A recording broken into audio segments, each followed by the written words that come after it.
చేతిలో సామాజిక అస్త్రం నెంబర్ వన్ నెంబర్ వన్.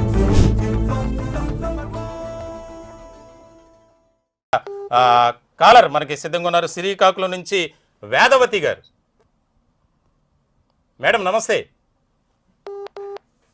నమస్తే సార్. మేడం చెప్పండి, మీరు ఏ డిపార్ట్మెంట్ మేడం? హెల్త్ డిపార్ట్మెంట్ అండి. చెప్పండి మేడం. నేను స్టాఫ్ నర్స్ ని. ఎక్కడ మేడం? ఎక్కడ శ్రీకాకుళం జీజీహెచ్. శ్రీకాకుళం, ఓకే చెప్పండి మేడం. గవర్నమెంట్ జనరల్ హాస్పిటల్లోనూ వర్క్ చేస్తున్నానండి. కాంట్రాక్ట్ స్టాఫ్ నర్స్ ని. ఓకే. ఇప్పుడు మాకు కాంట్రాక్ట్ 2020లోని మాకు రెగ్యులర్ పోస్ట్లే అసలు యాక్చువల్లీ మాకైతే నోటిఫికేషన్ అయితే రెగ్యులర్ నోటిఫికేషన్ ఇచ్చారు. ఒక్క 3 రోజుల్లోని మొత్తం అంతా మారిపోయి మా కాంట్రాక్ట్ స్టాఫ్ నర్సులుగా నియమించారు. అయినా కోవిడ్ టైంలోని ప్రజలకు కాపాడే మా మీద ఉంది కాబట్టి ఆ భారం మేమందరం కూడా దానికి ఒబే అయ్యి జాయిన్ అయ్యాము. 5 years అయిన తర్వాత అయినా సరే మాకు రెగ్యులర్ చేస్తారని అనుకుంటే ఇప్పుడు రెగ్యులర్ చేయకపోగా ఏఎన్ఎంస్ ని తీసుకొని వచ్చి మా పోస్టుల్లోని ఫిల్ చేస్తున్నారండి. ప్రతి జీజీహెచ్ లో కూడా, పిహెచ్సిలో, సిహెచ్సిలో అలా ఎనీ హాస్పిటల్స్ లోని వాళ్ళని ఏఎన్ఎంస్ ని తీసుకుని వచ్చి స్టాఫ్ నర్సులుగా నియమించి మమ్మల్ని చాలా అన్యాయం చేస్తున్నారు మా పోస్టులకి. మాకు న్యాయం జరిగేటట్లుగా మీ ఛానల్ చేయాలి, అదే నా విన్నపం. తప్పకుండా చేయడానికి మేము ప్రయత్నం చేస్తాం మేడం. ప్రభుత్వానికి నివేదించడం జరుగుతుంది.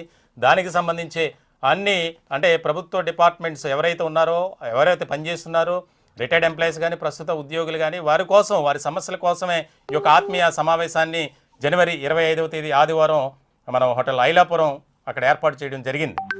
మీకు మ్యాక్సిమం వీలైతే రావడానికి ప్రయత్నం చేయండి.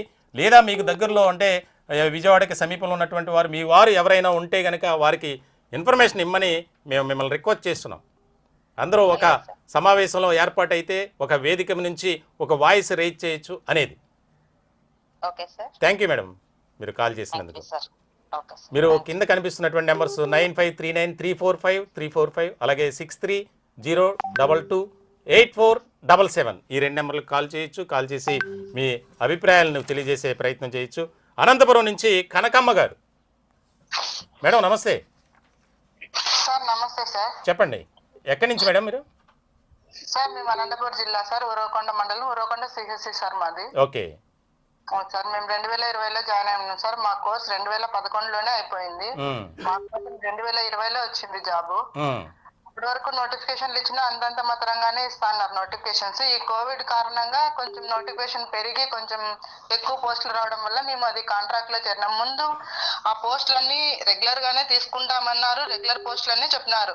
ఇప్పుడు వేకెన్సీస్ లో రెగ్యులర్ లోనే చేపించుకున్నా కూడా కాంట్రాక్ట్ కింద చూపించి బాండ్లు రాపించుకొని చేసినారనమాట. అది మేము అడిగేది ఏమంటే కనీసం దశల వారీగా అయినా కొంచెం ఇప్పుడు head nurse promotions, superintendent nursing superintendent promotions ఆ పోస్టులు అన్ని ఖాళీ అవుతాయి సార్. దాంట్లోనైనా కనీసం దశల వారీగా ఇప్పుడు డైరెక్ట్ గా రిక్రూట్మెంట్ లో ఎగ్జామ్ పెట్టి పాస్ అవ్వాలంటే ఎప్పుడో సో కాలంలో చదివిండే వాళ్ళు, ఏజ్ బార్ అయ్యే వాళ్ళు, ఎగ్జామ్ మళ్ళీ చదివి పాస్ అవ్వాలంటే ఇప్పుడు కొత్తగా చదివి పాస్ అయ్యే వాళ్ళతో పోటీ పడాలంటే చాలా కష్టం అవుతుంది సార్. అది దానికన్నా దశల వారీగా ఈ ఇయర్ కొంతమంది, నెక్స్ట్ ఇయర్ కొంతమంది. ఎందుకు సార్ మన పక్క రాష్ట్రం తెలంగాణలో కొంతమందిని అలాగే వాళ్ళని రెగ్యులర్, మొన్న కూడా నోటిఫికేషన్ ఇచ్చాను, ఇంకా కొంతమంది నర్సింగ్ ఆఫీసర్స్ ని రెగ్యులర్ చేస్తా ఉన్నారు అని. కానీ ఆంధ్రప్రదేశ్ లో మాత్రం 2011లో చివరిగా చేసినారు సార్. 2010-2011 last June. ఇంతవరకు ఒక్క రెగ్యులర్ పోస్ట్ కూడా నర్సింగ్ ఆఫీసర్స్ ని తీసుకోలేదు ఇక్కడ. రాత్రి అనక పగలనక సార్ నైట్ డ్యూటీ. అవును మేడం, అవును మీ సర్వీసెస్ తెలుసు మేడం. మీకన్నా ముందు ఒక మేడం కాల్ చేశారు. నిజంగా మీకు పాదాభివందనం. ఎందుకంటే వరుసగా దాదాపుగా ఇప్పటి వరకు మా కాల్స్ మెడికల్ డిపార్ట్మెంట్ తక్కువ. ఈరోజు వస్తున్నటువంటి కాల్స్ అన్ని మెడికల్ డిపార్ట్మెంటే. ఎందుకనంటే మీరు చేసేటువంటి సేవలు నిజంగా అద్భుతం మేడం. ప్రాణాలకు తెగించి సేవలు చేస్తారు.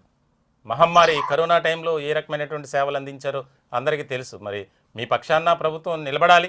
ఖచ్చితంగా మీ తరపున మేము న్యాయం చేయటానికి, న్యాయం జరిగే విధంగా చూడటానికి మీ తరపున మేము నిలబడతాం. అందుకే ఈ స్టాండ్ తీసుకున్నాం. దీనికి సంబంధించి 25వ తేదీన ఆదివారం వచ్చింది, ఉదయం 10 గంటల నుంచి ఒక ఆత్మీయ సమావేశాన్ని ఏర్పాటు చేసాం. ఏదైతే హోటల్ ఐలాపురం గాంధీనగర్లో ఉన్నటువంటి శ్రీరామ ఫంక్షన్ హాల్లో. దానికి సంబంధించి మీరు కూడా వీళ్ళని బట్టి చూసుకొని రావాల్సిందిగా మిమ్మల్ని ఆహ్వానిస్తున్నాం. మీరు కాల్ చేసినందుకు thank you madam. Okay sir, thank you.